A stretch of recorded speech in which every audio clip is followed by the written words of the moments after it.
சிவலிங்க பூஜைக்கு மிகவும் உகந்த பூக்களில் நாகலிங்க பூவும் ஒன்று.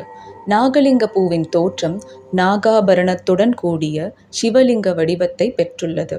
நாகலிங்க பூ செல்வத்தின் அடையாளமாகவும் கருதப்படுகின்றது.